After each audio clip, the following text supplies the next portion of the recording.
Hello everyone, this is David Duvak, active pilot instructor, charter pilot, ferry pilot, contract pilot, situated here in the northeastern New Jersey area. I'm chatting with you today live from the Old Bridge Airport, where I've been flying out of actively for the last 7 years and counting. I'm here to tell you today my aviation story.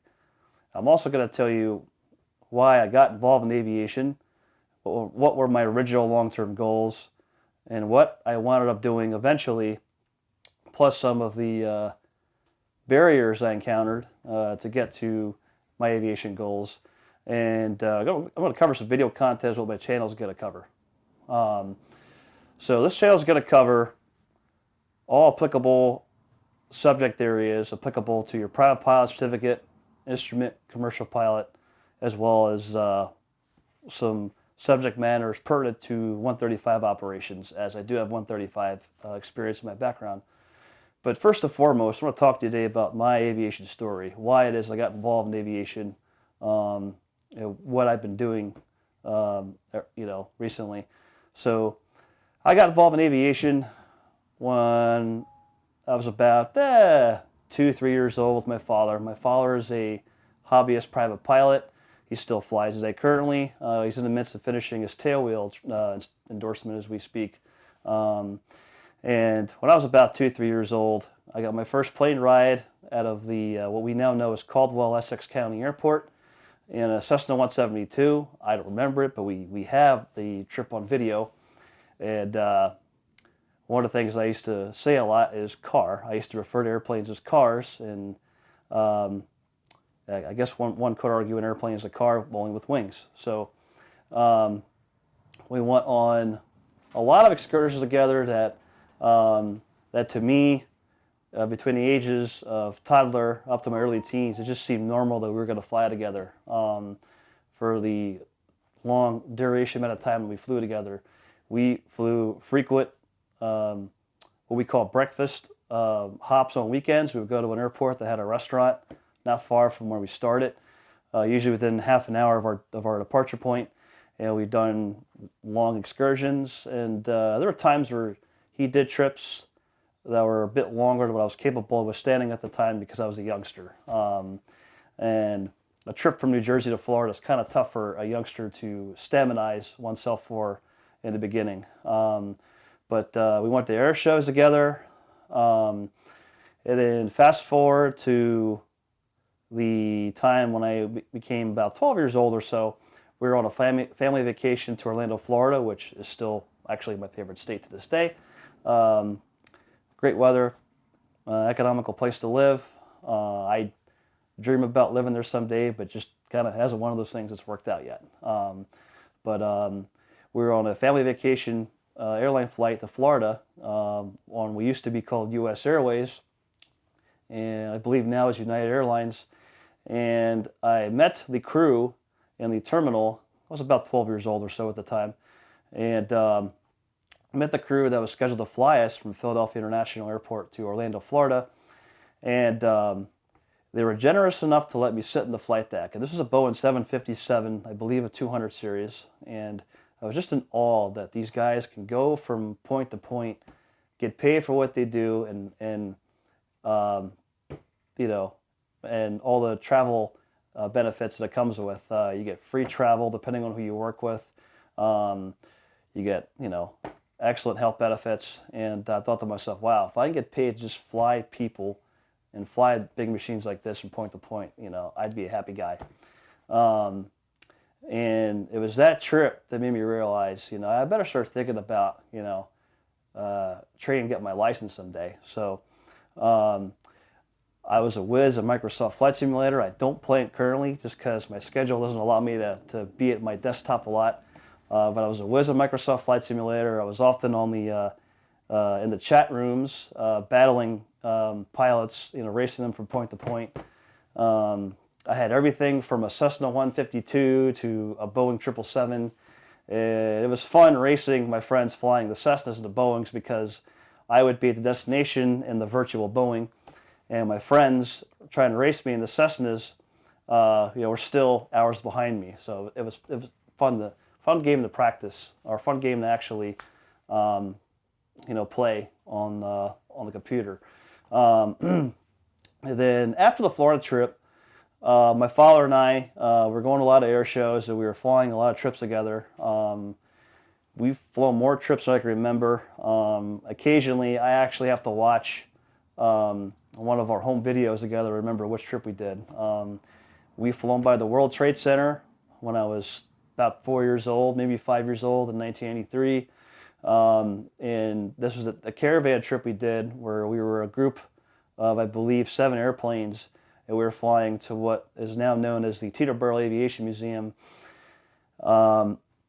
situated in Teterboro, New Jersey.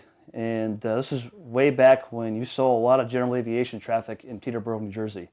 That's one memory I have. I have a memory of a flight we did to College Park, Maryland, around the same year, but before all the restrictions were in place. I've flown to Block Island with him once or twice. And the joke was when I showed up my first lesson that I had more unofficial right seat time than official left seat time. So that was a little wise tale between me and my initial instructors that we laughed about for a while. So fast forward to the time when I had turned 16 years of age. I had received my first medical for my AME in South Jersey, who I still go to this day, and had a restriction placed on it that I couldn't solo till my 16th birthday, which is fair because the regulations say that you cannot solo till your 16th birthday. So I began taking lessons just after my 16th birthday. There used to be a program called beapilot.com in 2004.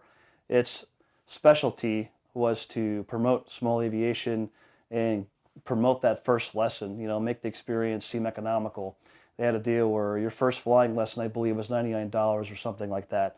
So I downloaded the coupon off of beapilot.com and did my first lesson at the Flying W Airport, where me and a veteran flight instructor took a mid-70s model Cessna 172, and I got through everything: climbs, turns, descends, straight level flight, all the basics you do in everyday flying kind of thing.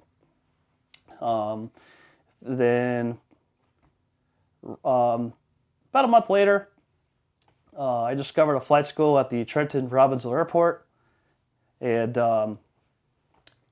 this airport is closer to my parents' home in Bordentown, New Jersey.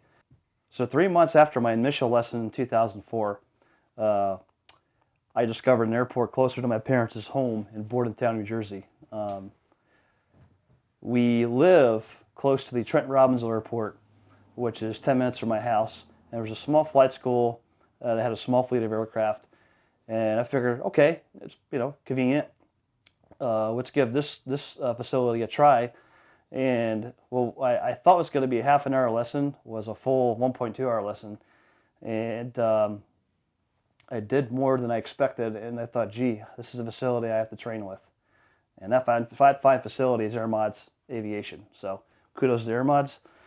And I began training August of 2004, and I had a couple barriers. Money being one. I was 16 years old. I could get a job, but I was limited to how many hours I could work.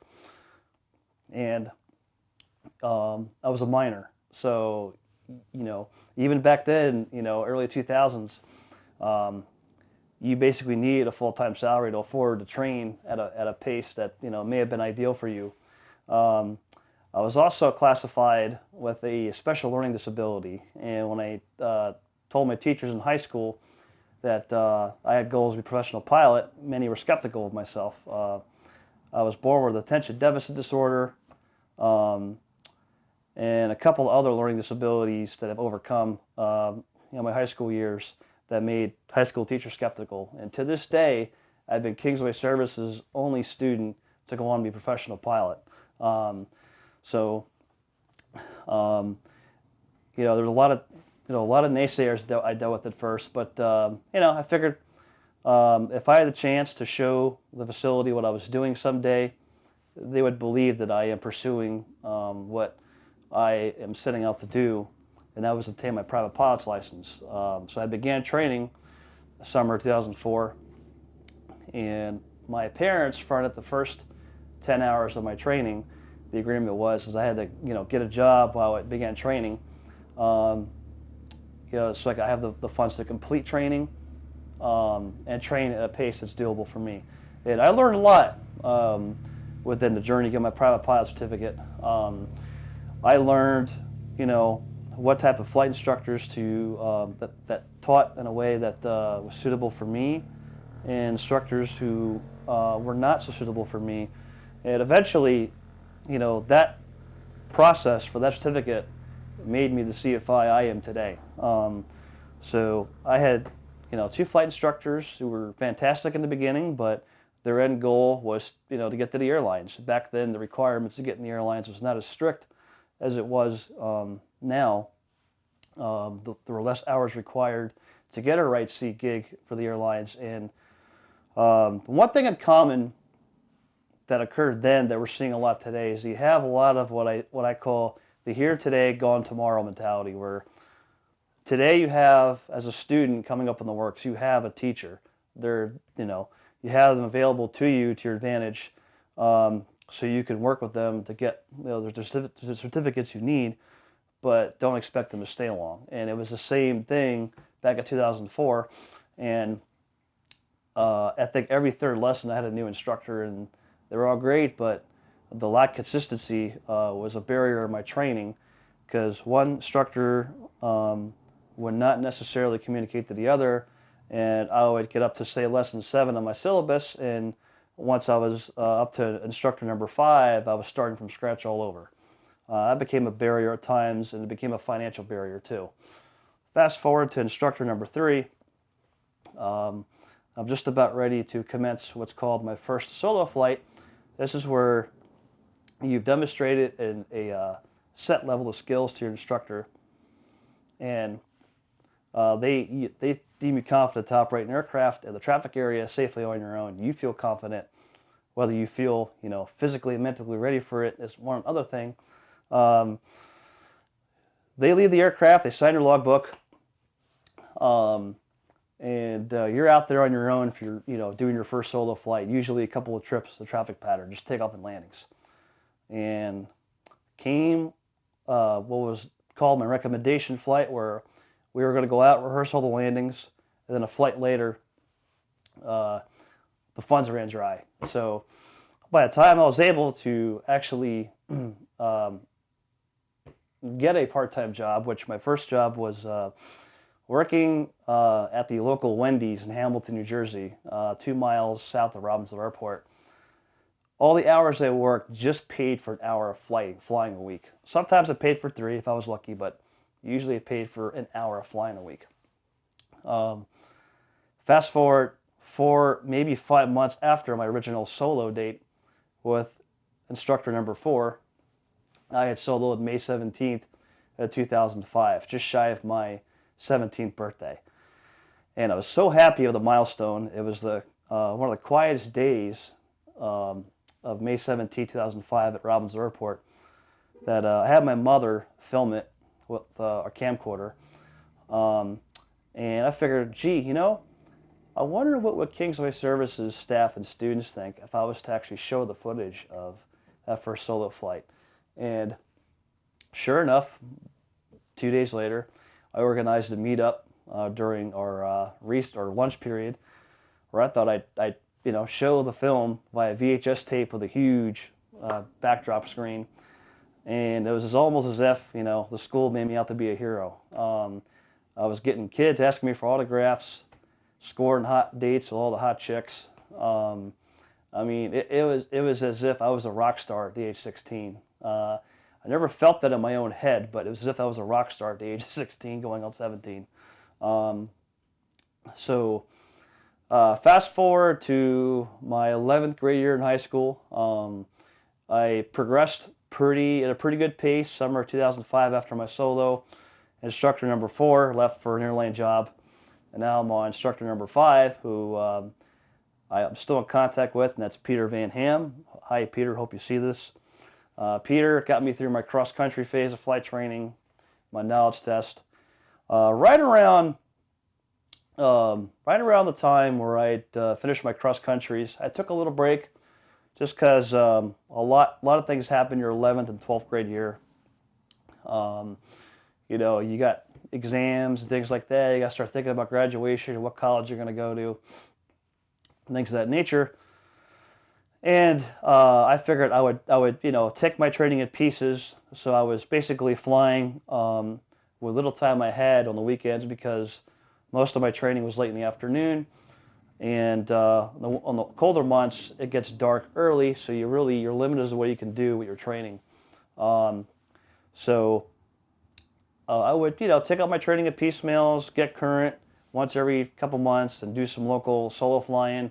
It kind of towards the end of my 11th grade school year, my instructor was pushing me to get going, finish their rating, because I was considering doing my instrument ticket, right after I turned 18. So July July 10th of 2006, I went for my private pilot certificate and ran into another barrier here. Um, the examiner who commenced my private pilot check ride warned me that the FAA would be sitting in on my verbal portion, also known as the FAA oral. So a flight test, for people who don't know, consists of two parts: an oral exam and a flight exam.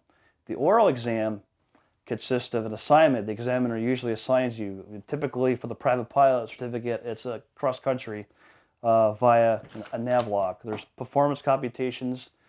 They may assign you before you see the examiner.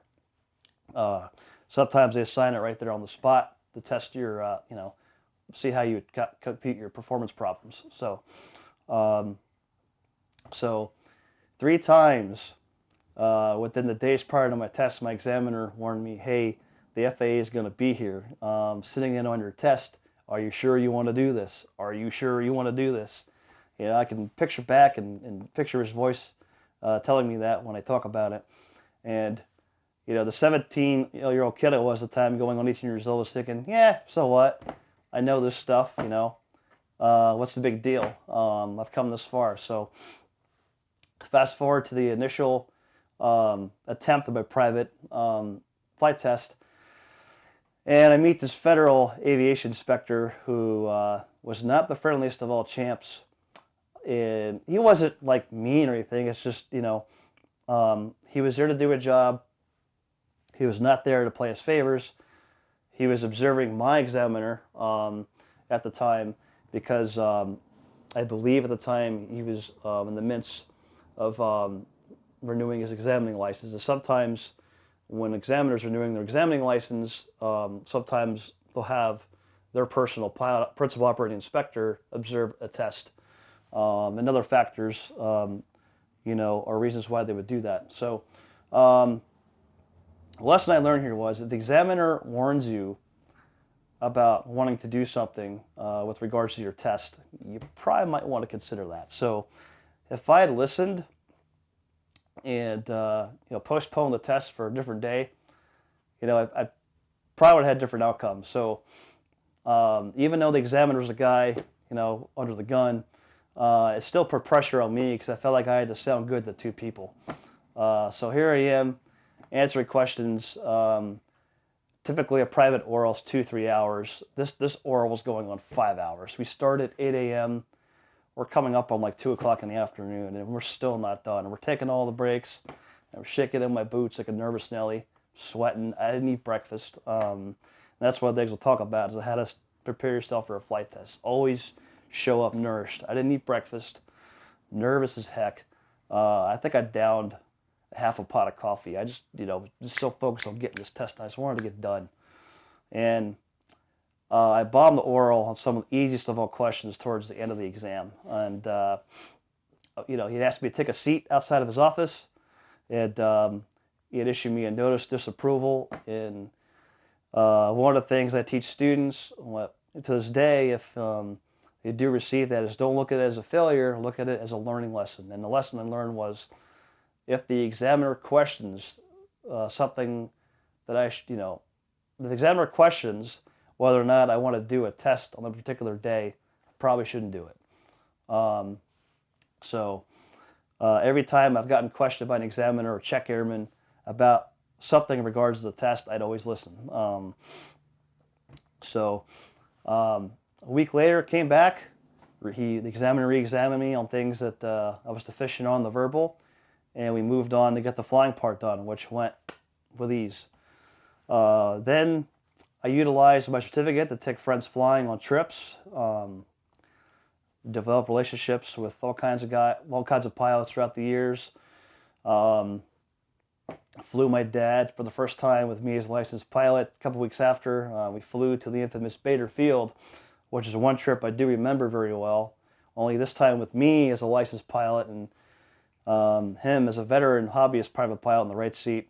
And what was so special about this flight was this was our first flight together with both of us being licensed pilot in the aircraft, same aircraft together.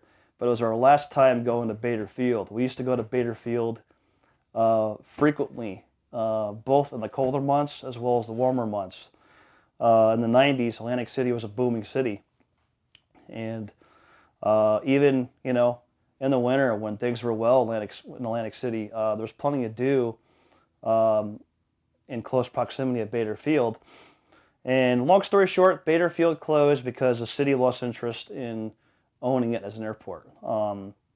And we knew it was going to be our last time there because a month after that visit, it was scheduled to close. And it did, unfortunately, close a month later. But taking off at night on that trip, first off, our stay in Atlantic City was awesome.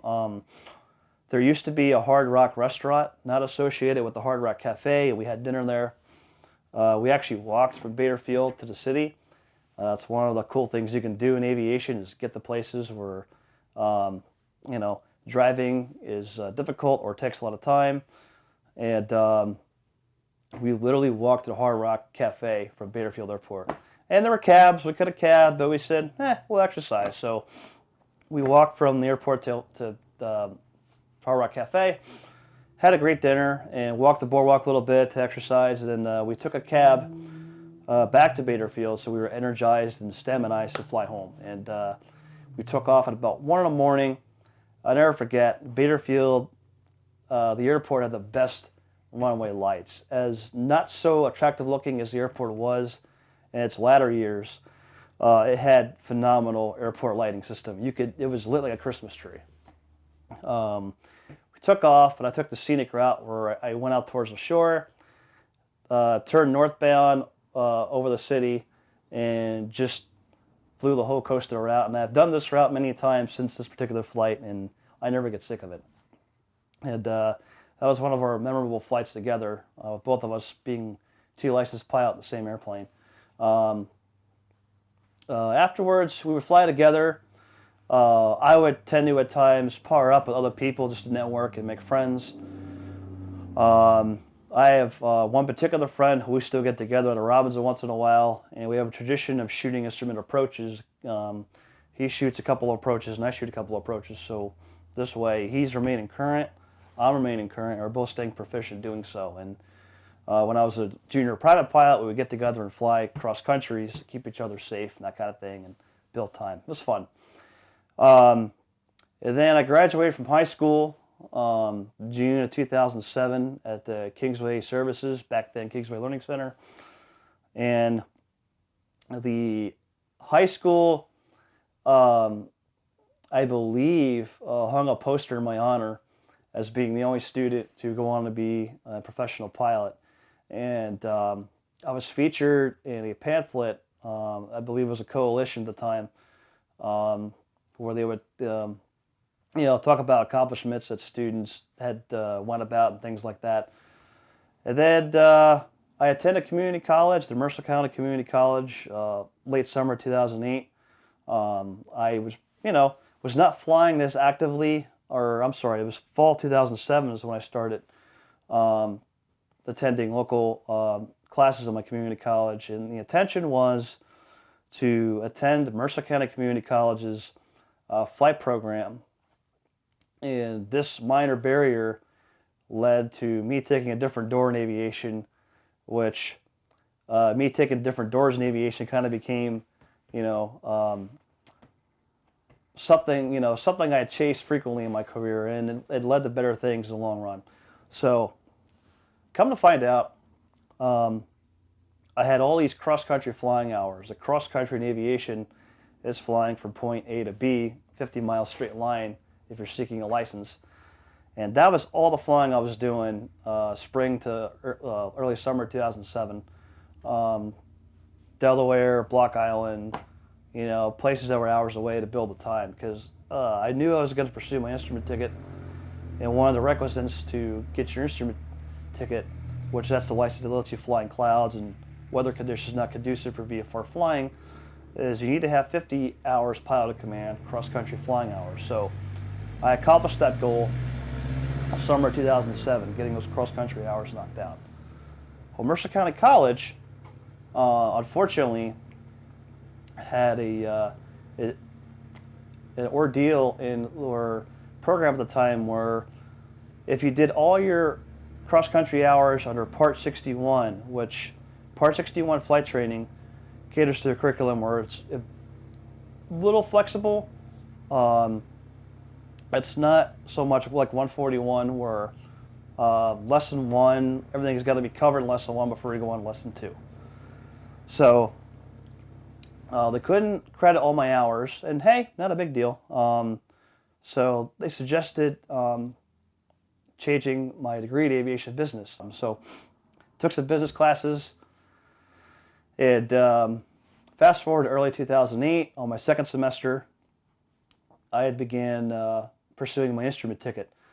And I enjoyed, flying in instrument conditions, enjoyed, flying in the system. And most of your training is spent with a viewing device.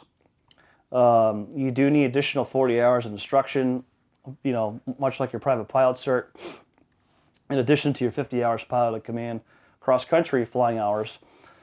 And, what I did was, because the regulations allowed this, was I spent the first 15 hours training with my instructor, and to save time and money, you're allowed at 15 hours with what's called the safety pilot, where, you have a friend who has a pilot's license, and you have them tag along, and you don your instrument training goggles under visual flying conditions, and they keep their eyes outside for you, watch for traffic so you don't run anything and anyone.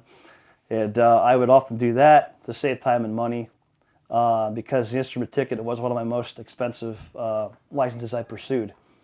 That whole rating took exactly a year for me to achieve. It was probably one of my fastest ratings I completed because I knew the difficulty involved with that rating.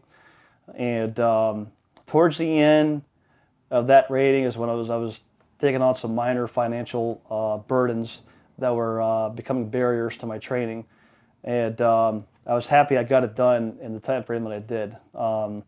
I had student loans to pay off. We were going into a recession. It was a bad one in 2008. And there really was no rush to pursue any ratings faster at that time because the aviation job market was shrinking. And then the day of my instrument check flight test was a story in itself. It just so happened to have been the day that Sully Sullenberger made that infamous landing on the Hudson River.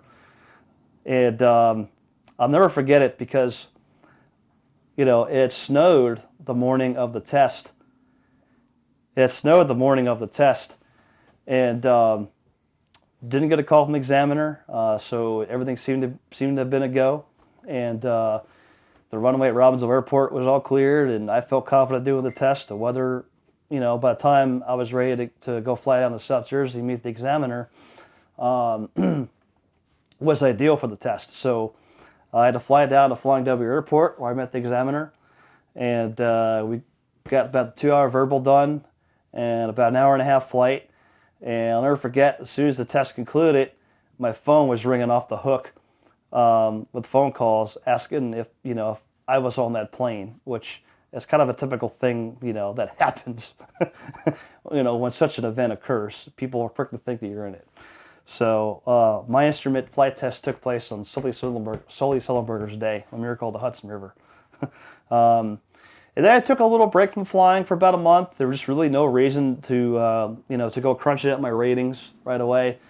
And then I got heavily involved a month after my break and doing group events with other pilots. And eventually I would lead this in forming this thing called the Mercer Flying Club. The Mercer Flying Club was an old social pilots gathering. We did do one trip together, actually a couple trips together before my instrument check ride. We would go to places like Kingston, New York, or down the street from the airport, there's a place near Red Hook, New York, called the old Rhinebeck Aerodrome, which has World War I era aircraft that they bring out, show off, and have a little rehearse, combat fights with, and it was a trip in itself. We've been to Tangier Island, Virginia twice. That was always a good time. And then we had a trip to an airport that I still fly to frequently to this day in Delaware called Delaware Coastal Airport in Georgetown, Delaware. Each trip I did prior to actually formally getting the group going, we literally packed each airplane in air mods, this flight school, and put hours on them during these trips. And I said, hey, a lot of us rent here. Some of our guests own their own planes too. Why don't I start a social flying pilots unit within the flight school and make this kind of a frequent thing and make this attractive to the airport. So I ran the idea by its management at the time, and they were hands on deck. And we had our first meeting end of January 2009, 2 weeks after my instrument test, or actually close to a month after my instrument test, February 2009. And we ran a program where we would meet once a month, discuss aviation related ideas, talk about flying trips and safety matters, and we would have trips once a month, and we were one of the main attractions to Robbinsville Airport for years and years. And my trips, gained quite the traction that oftentimes you'd see the whole fleet going in one weekend. That would annoy the students, but we put time on the airplanes. It got the fleet out that one particular weekend each month. We had fly-ins once a year at the airport. We had a big event in 2009, that summer, where the Township of Robbinsville organized a big event involving the community. And our pilots group worked the ground crew, and we had a great time. 2010, we flew about the same trips as we did 2009, and same thing in 2011. And end of 2010, I had acquired my single-engine commercial certificate, where that certificate allows you to fly for hire in single-engine light aircraft.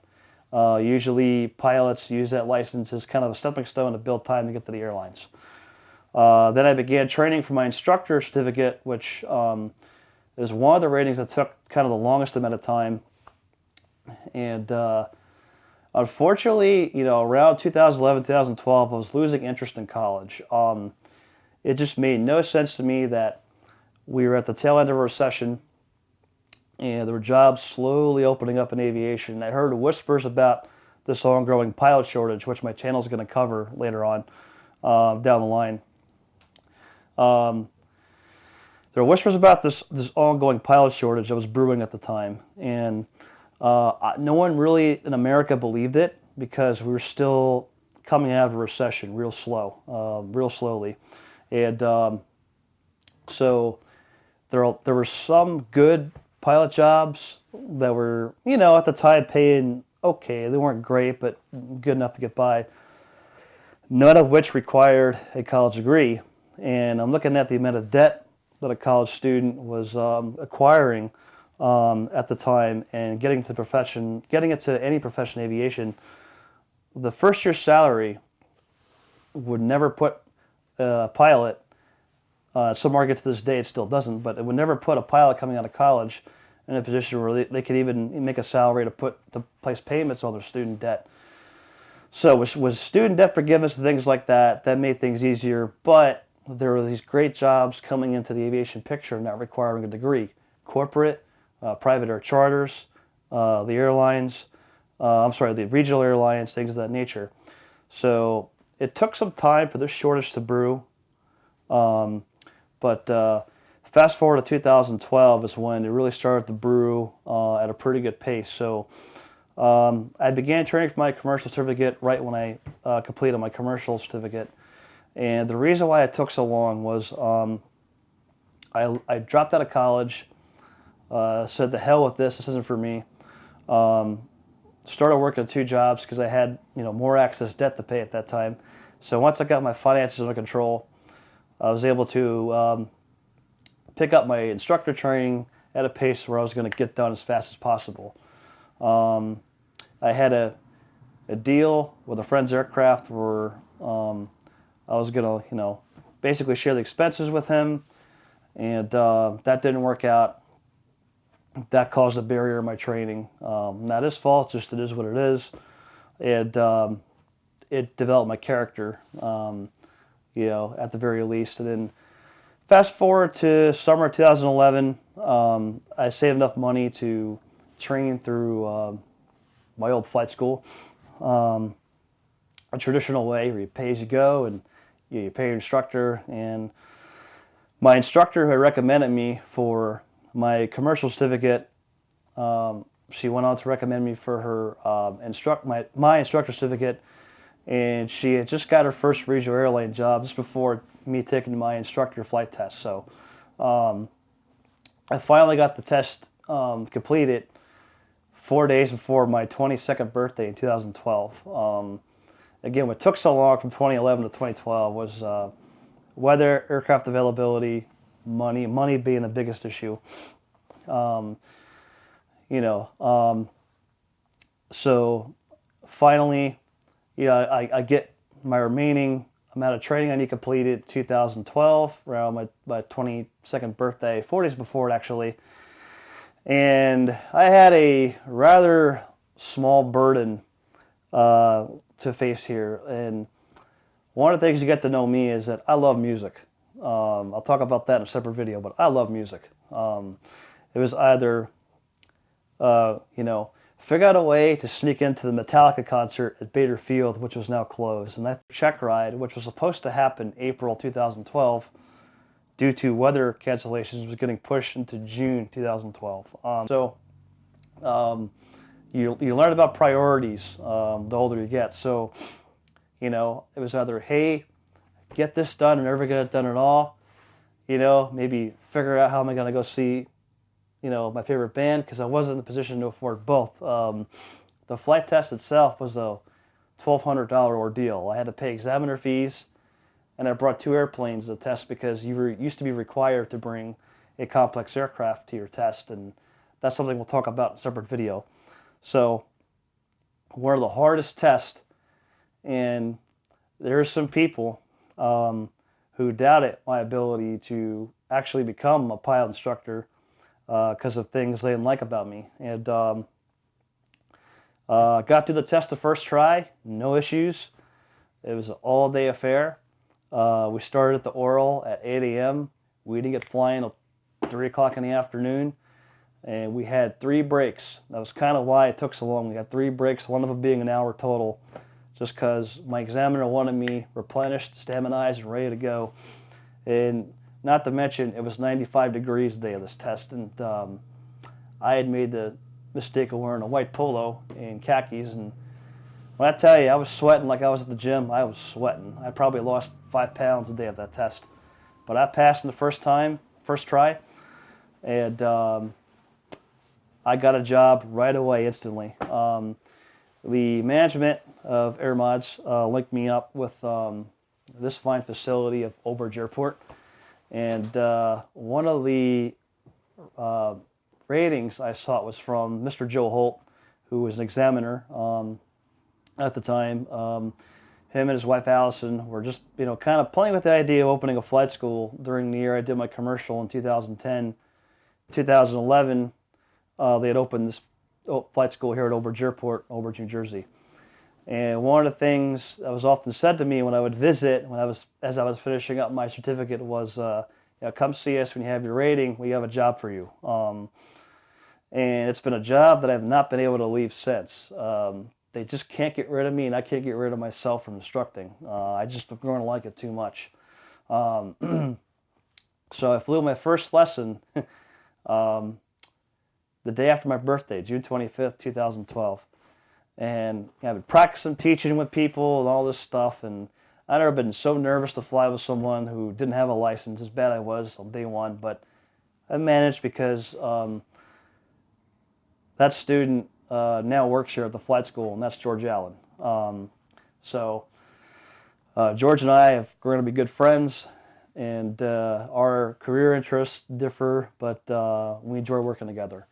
Um, Now, as far as my instructing career, um, I started out as a part-timer, and I was working at a warehouse Monday through Friday, mornings, afternoons, and I would instruct here later in the afternoons and instruct on weekends. And then the warehouse downsized, and they laid me off and gave me a severance package. And I figured, well, this is my calling card. You know, probably means I should, make instructing a full-time thing if I can. So slowly became a full-time working flight instructor, and I've seen faces you wouldn't imagine walk through this door out in this ramp. See people I couldn't imagine becoming certified pilots, and went on to have just a heck of a ride. A ride. Some say, I've overstayed my welcome. I don't really believe in that. But it was one of those things where I just learned to find my niche, and I liked, I liked becoming an instructor, and I to this day still like to instruct whenever I can. I'm currently only teaching complex checkout customers because I'm in the midst of starting another job.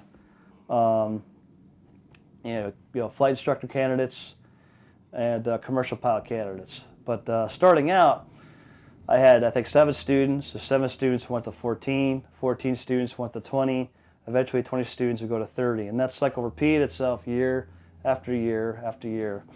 I left here in 2013 because I liked instructing so much that I wanted to try the flying club thing. And I don't want to put myself in a position where I was a conflict with one company and the other. So an old friend of mine and myself, we started a flying club at Trenton Mercer Airport, and it was a good year and a bad year. The year taught me a lot the hard way about the business of doing business in general aviation. It made me a better airman. It made me a more well-rounded individual as a result of doing that year. Within a year and a half of acting as the chief operating officer and chief pilot for the company, my CEO, who owned the company, it was Sky's the Limit at Flying Club, lost interest, and it is what it is. I gave working at a 141 flying school at Trenton Airport a chance, and I honestly, it just wasn't for me. Lasted 5 months, and I said to myself, this experience is great, but I gotta, stay in an environment where I'm comfortable at, and that was here at Old Bridge. The previous pass record I have of 6-0, 6 passes, 0 failures, still was highly remembered, amongst the locals here, and all the first solos I've done, things like that. So I came back winter 2015, just after Valentine's Day, and the second run was probably my best run I've had with this company, and still continuing. It was, it just seemed like I was able to solo someone the end of each month, have a pass check ride for months on end, and even the few failures I've had, they were all good candidates. So I've been fortunate to go on to have a pass record of 25 passes, only 6 failures. I'm eligible for Golden Seal Flight Instructor. It's one of the things I'm working towards at this moment. It's the Golden Seal Flight Instructor Certificate, which means you have a pass record above 80%. And then, and then came the next question of, there's a big pilot shortage, really brewing now. It's not just brewing, it's in full effect. It's in full steam going here. The regional airlines are hiring like crazy. They're throwing away money to get pilots. Charter was opening up in 2016. So there's a lot of options here. So I went on to acquire my multi-engine license in 2016. That's where you can, fly dual-engine aircraft, such as Piper Seminoles, Cessna 310s, which I have a lot of time in, things of that nature. And then I had to build some multi-engine time. So I would rent our Seminole with friends, split the cost, split the time. And if I, was in a position where I couldn't afford the Seminole for whatever reason, I would rehearse the procedures in our flight simulator, which I'll show you another day, which I found was a real efficiency builder and a money savior at the same time. Then, once I got to about 25 hours of multi, I was given offers to fly for this company, that company, that company. And then I grew to like this thing called ferry flying, where I still have a customer who's Mooney. I fly from New Jersey to Florida twice a year.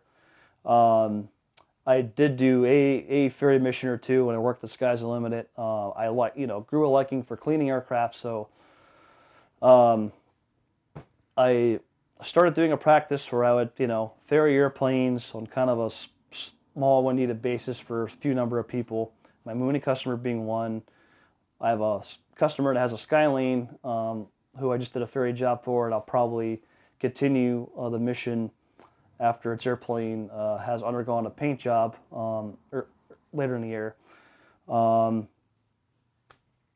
a couple of ferry missions when I was in flight training years ago, and I just thought, it was a great little side job, that kept flying unstale to me. Because one of the things that happens is you get so caught up in what you're doing, instructing, that things become stale to you, and you get burned out. And I gave the airlines a try, didn't like it. I'll talk about it in a different video. Had a false start with one regional, which I'll explain in a later video.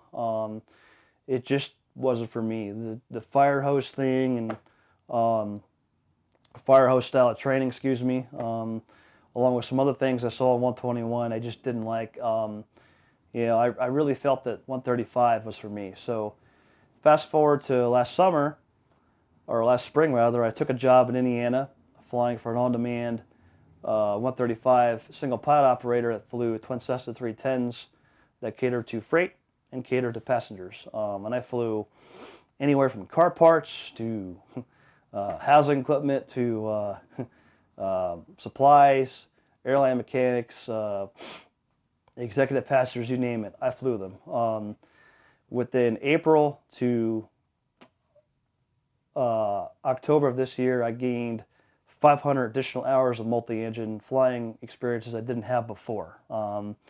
As of now, I stand at a total of 4,000 hours with 650 hours of multi-engine experience, about 200-ish of actual instrument flying experience. I lost count of how many night hours I have. I'm just so used to it. I have acquired 800 hours of cross-country flying, and I want to say I've given at least 2,000 hours of instruction in the last 7 years. So I went into this job in Indiana with the intent of staying a year and seeing what was out there in the jet market. Now, the charter industry is needing pilots at a more desperate level than the regionals. That just doing a season, I found, of single pilot 135 made me much more marketable than any candidate coming out of the flight instructor realm. And that's not to say you shouldn't flight instruct 8 years experience. Flight instructing is great, but I got a lot more real world flying experiences that I wouldn't have gotten flight instructing. Single pilot IFR, flying in ice, acquiring ice, rather, shooting approaches and minimums, going into Class Bravo airports, flying to LaGuardia, flying at the Dulles, DC, flying into Minnesota, landing on snow-covered runways, flying in the middle of the night, flying sunrise, flying late in the day, dodging thunderstorms. You would not get this experience flight instructing. And that's where I find for some people, you know, they benefit better from taking the intermediate option versus going from, you know, light aircraft to the heavy jets. So I'm planning to start a jet job soon, which I'll cover in a different video. And very fortunate to be doing what I've been doing. And I was very fortunate to gain so much so fast out of the opportunity. And I regret it leaving, but the biggest thing that got to me there was the way they ran their schedule, which I'll talk about in a separate video. And I got burned out very fast. So I figured I have so much time to wait between class date that I would come back to my refined home here at Old Bridge Airport and help out with some students that you know, were struggling to get going somewhere in training, or complex customers. We have a Piper Arrow in the fleet that we have that, you know, people like to use for, you know, their technologically advanced requirements, the commercial cert. So I had met the criteria for the insurance, and I still do. You know, even years back when we first got that airplane, and I enjoy flying it, and got a few, you know, a couple renters that use that airplane, and they haven't flown since I left, and I did their recurrency checks, and been catering to commercial students and been catering to flight instructor students. So I still have a hand, you know, in the flight instructing world, and I'm probably going to stick with it even when I move on to my next adventure, because I'll have a schedule that allows me to do things I like doing on the side. So that's my story in aviation. Been doing this since 2004. I'm 31 years old, and thanks for tuning in.